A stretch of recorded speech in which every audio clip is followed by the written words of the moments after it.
Travon Smith, Turf Talk 101. Hey, right now we got my man, Rancho Cucamonga, one of the finest linemen of the year, guard, center, D tackle.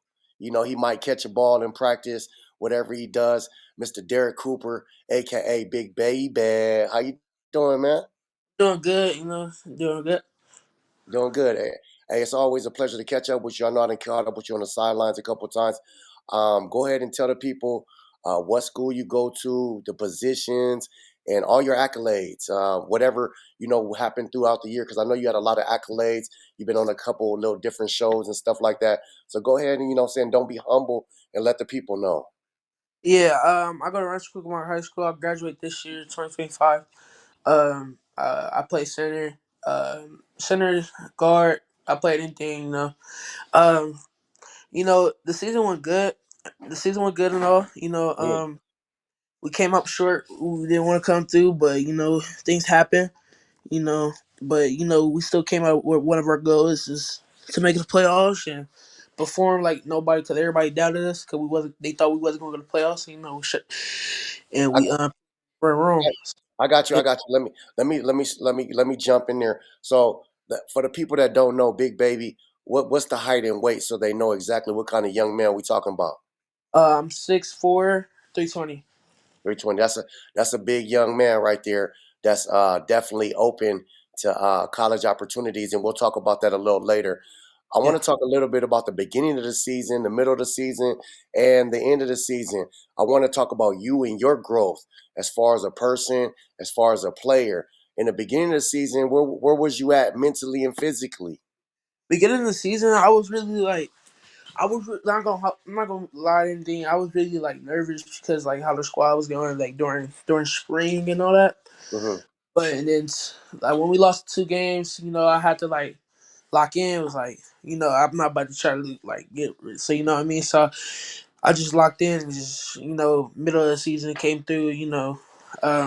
We started getting better and all, started improving, Hmm. and so I was like, I started becoming more comfortable into the season. Because it's like it's my last year, my last go around. So I was just ready to just keep balling out, keep my head out and ball out.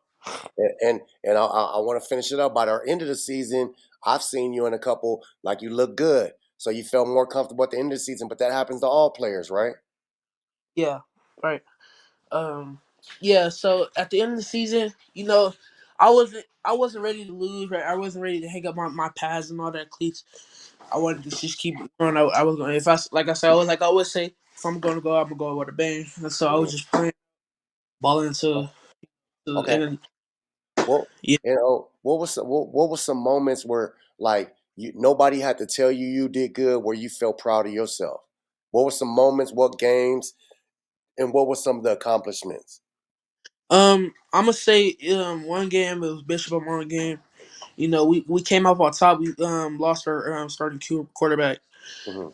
On top, I had to just block my butt off. That's all I can do, and see my team follow behind me. But and that they did that, and we shut up. And I didn't no, I didn't need no recognition, nothing. I just know I did that. So you Hmm. know, That's yeah, that's what's important sometimes, as long as you know what you did, and what I'm saying, it helps you part of your character for your journey, because you have a long journey ahead of you as a future college and possibly even more football player. Um, so I'm assuming probably one of your most down moments is the playoffs, correct? yeah, yeah. Yeah, yeah. So just talk about the emotion, what I'm saying, of just the ability to get in the playoffs, the highs of getting in the playoffs, and then sometimes just like we seen Penn State. Penn State just we talking Penn State just went down to Notre Dame. It happens, right? It's part of the game. It's the art of war. Right, yeah. So I was coming into playoffs hype.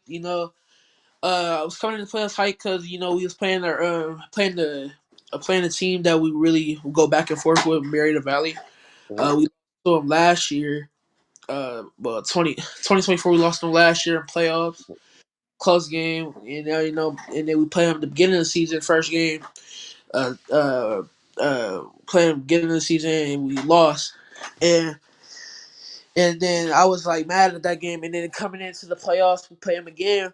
I was just hyped, just ready to just really Mhm. go out the ball and really get the dub. Because if we beat them, we could have came number one seed. Everybody was hyped that game, but we came up short. We just but all we could do was just ball out, just pull our Yeah. ears up out to the last whistle. Yeah, no, it definitely happens, and you know what I'm saying. I want to talk a little bit about because you guys had an interim coach, a coach Yeah. that stepped in. Talk about the energy he brought. He's a young guy. He's energetic. He's a defensive guy, so he's hyped up. Talk a little bit about the energy he brought to the team this year. So like I said, like when he came in, it's like he ran the program nice and good. He was a good insert head coach, and I loved that he brought the energy every day. He helped us out and helped everybody out. He me and him had a great relationship.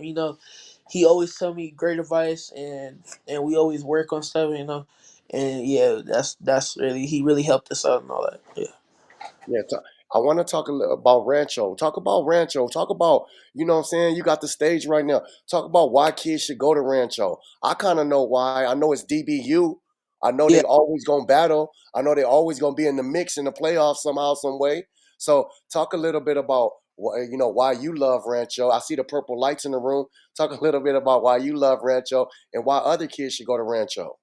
I say because people should go to Rancho because it's wonderful. The schooling, the coaching, the program. Everybody's just one. It's a great committee. Uh, it's like everybody just it's just really it's just no words to say because it's so Yeah, great. And I loved it. I only went there for 2 years, but I felt like I've been going there for four. But it's been a great experience going there. And I'm glad I call myself a Cougar. yeah, yes, sir. So definitely shout out to the Rancho Cucamonga Cougars. I'm a fan of the Cougars, man. I got a lot of family over there. So shout out to the coaching staff, Kawadi, Dub, Soward, all of them, man. Them my guys. I love talking football with them. I want to talk a little bit about Big Baby. I know you haven't made up your mind. I don't really care about all that, them clips and stuff about what college you're going to. I just want to talk about you. You excited to go to college? You excited to go play at the next level, man? Yeah, I'm really excited. I'm ready to go right now. To be honest with you, uh, um, I'm just really excited. It's plans to be away from home. It's just a big step, big leap to play in the big next level and closer step to get to my goal where I want to get to. Yeah. So yeah. Yes. Yes, sir, man. Hey, I appreciate you. I know you came from practice. I appreciate you hanging out with me, Travon Smith 101. Go ahead and tell them who you are, where you from, what positions you play, and any shout outs you want to give. BigBaby, Derrick Cooper, Rancho Cucamonga center guard. Shout out to all my coaches at the Rancho. Shout out to my parents. Shout out to everybody out there. And you can always make it. You know what I mean? Yeah. I appreciate it, man. Appreciate you hanging out, man. Go get some rest. And No problem. make sure you eat something up. Stay big babied up. Yep. All right, dog. Have a good one. All right.